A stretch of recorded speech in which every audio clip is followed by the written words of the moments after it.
Now to the first malicious compliance story. The cheerleaders can break the dress code because they're school uniforms. Guess I'm wearing mine.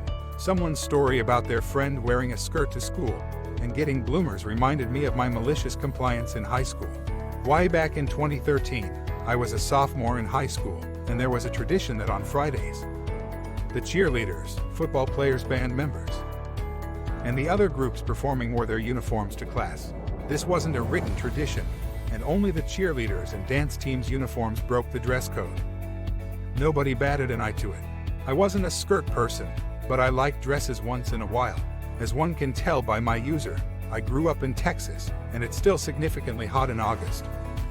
September. So one time while wearing a casual sundress, in September, I was pulled out of class and reprimanded because the end of my dress was 4 inches above the knee when the dress code said no shorter than 2. I pointed out the cheerleaders and dance teams' uniforms every Friday, and how they reached mid-thigh at their longest, but was told that was okay because students can wear official school uniforms, and was sent home to change. Somehow someone had forgotten I was on the golf team. Immediately my mind was turning to the next Friday. The school had recently upgraded the golf team uniforms the year prior, and the girls' team uniforms consisted of a short-sleeve collared polo shirt and a skirt. If you don't know what a skirt is, it's essentially a skirt and short shorts combined. It looks like a skirt, but they essentially act like built-in bike shorts. And these fuckers were short. I'd argue shorter than the average cheerleader skirt. So that next Friday, to my parents' surprise, I was ready to go that morning in my golf uniform, as compared to taking a bag to keep the clothes in to change into after school. But I just said Fridays, we can wear our uniforms to class, and they accepted without question and took me to school. Well, by the second period, I was sent to the office yet again, and the first thing the assistant principal asked me was why I would deliberately disobey her right after our last conversation and threatened in school suspension. I'll never get anywhere in life by not listening. Yada yada yada. When I finally had a chance to get a word in, I said, but this is my school golf uniform, and I pointed to our school's logo that was sewn into my polo shirt. You said students can wear official school uniforms to class. Why are the cheerleader uniforms okay and mine isn't? This isn't even a skirt, it's a skirt. It has pants. I still remember how pissed off she was. She stared me down for what seemed like a millennium. Then she snapped and told me to get out of her office and go sit in the lobby area.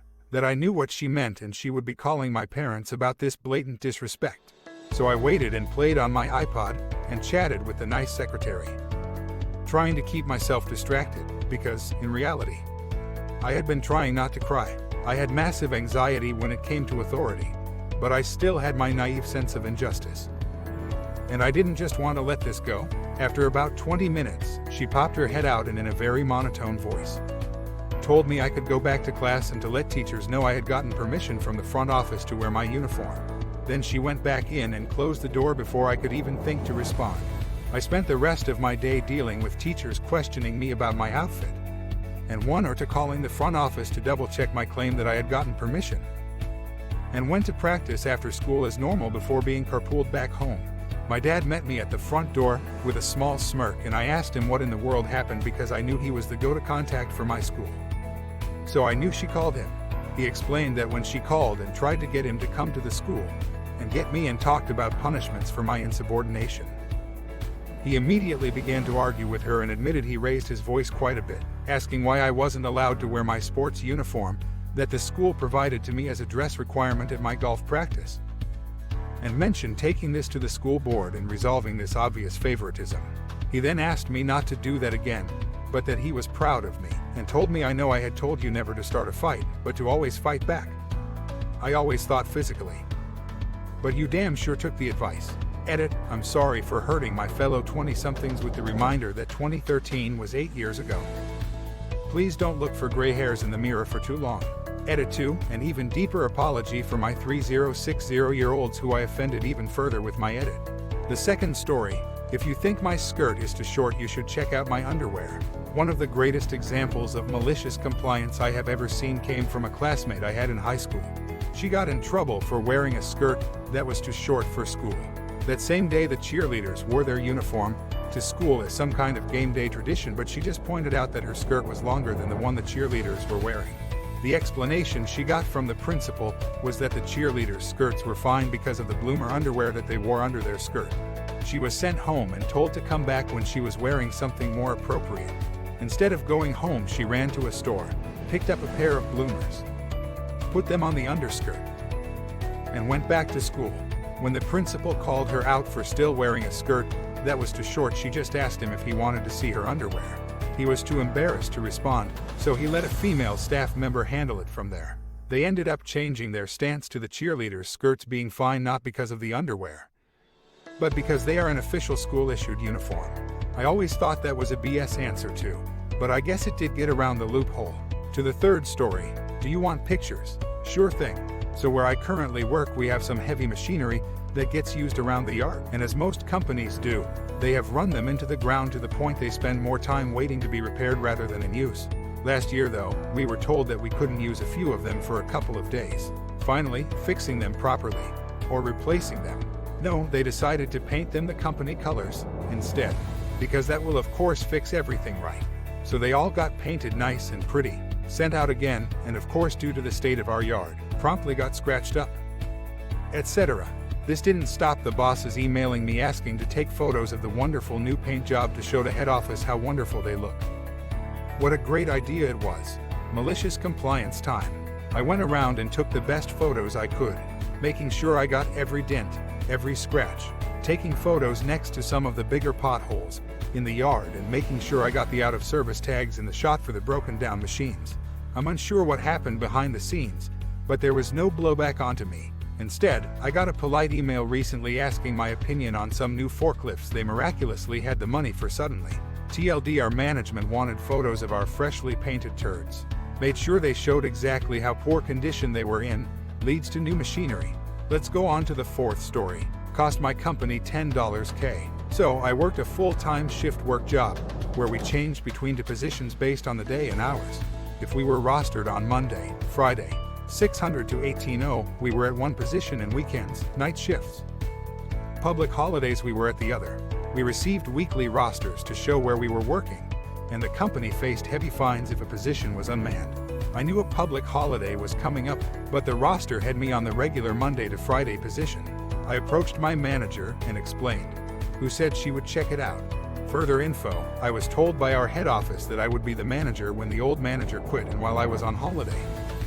They hired this girl who had zero experience as a manager or on the site, where I had been on the site for 8 years and had been the assistant manager.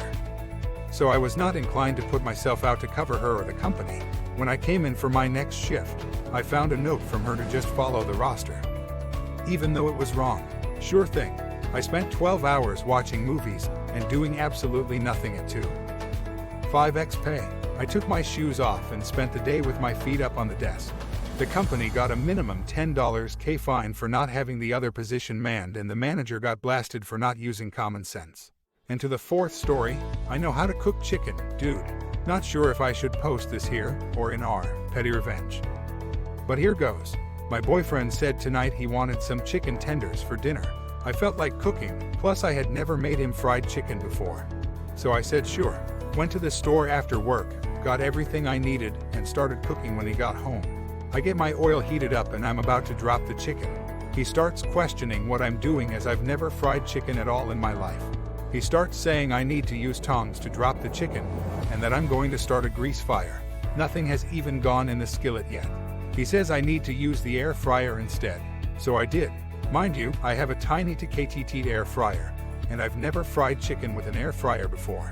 I knew it wouldn't work well, but I did it anyway for his tenders. They come out dry, the breading didn't crisp up. The egg was still eggy, it was a mess. Meanwhile, on the stove, I have perfect crispy golden brown well-seasoned chicken tenders. Hell, I was surprised at myself. I make his plate with the dumpy tenders, and mine with the good ones. I tell him food is ready and he comes out, takes a look at his plate versus mine, and then pretends to do something else for 20 minutes. I remind him food is ready, and he says he's coming. Another 10 minutes pass. He's looking all sad, just like his plate. Then he finally came to eat the food he said he wanted. Hopefully taught him a lesson. Don't insult the person going out of their way to make you food. P.S. Yes, I used my words and told him what he said hurt my feelings, to which he did apologize. After his apology, I shared my tenders. Communication and a little malicious compliance is key. And the last story, I got the best advice from a manager in this situation. I posted this previously in Tales from Your Server, but I think this fits here too. I worked in a restaurant where the employees are known for being dicks for months. And you'll see why I left. We 2 assistant managers plus 1 head manager, who was the coolest guy I have ever worked with. One of the AMs was super chill and laid back. He has no role in this story. The other, who is at the center of this story, was a robot. She had a business management degree and did everything by the book. So much so I'm pretty sure the book bent her over and spanked her every night. One night, we were decently busy, and we had 2 parties coming in about a half-hour apart, which would take up 2 of our large party tables. There were 2 of the same size, and a third slightly larger. This is important. About a half-hour before the first group came in, I'm passing by the office seating other tables and Robot asks me, do we have space for 10 right now? This would fill our bigger party table. I respond that there was space, but I was saving it for the big party in an hour. I was taught by our host that had been there for a decade that we should keep party tables open about an hour before the party arrived so we were ready for them. Yay, but do we have space right now? I'm trying to get more business. ... Yes. I walk back and prepare for this to be a shit show. This larger party had been reserved for a full week in advance and I knew they wouldn't want to wait. Which I understand, and honestly don't blame them. The baddest manager, who I would have followed anywhere else if it weren't for poor lower management choices like robots, stopped me as I walked back. He was on his way out and wouldn't be there for the evening, but he gave me the best advice I had ever heard in this industry. So here's the deal. You can panic and get pissed at her, or you can understand you're right and watch this situation explode in her face. Here comes the MC. This newly added party comes in. I seat them at our larger table.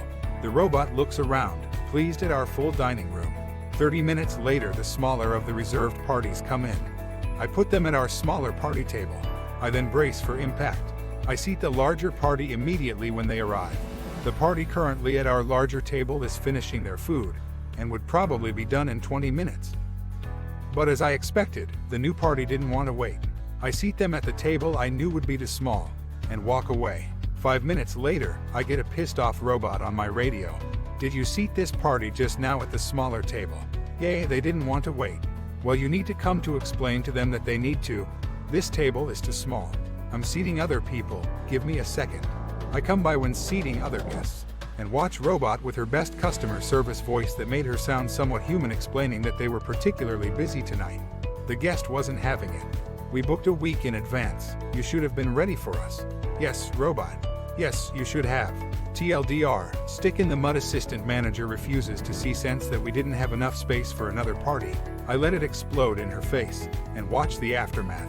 That's it for today. See you guys in the next video.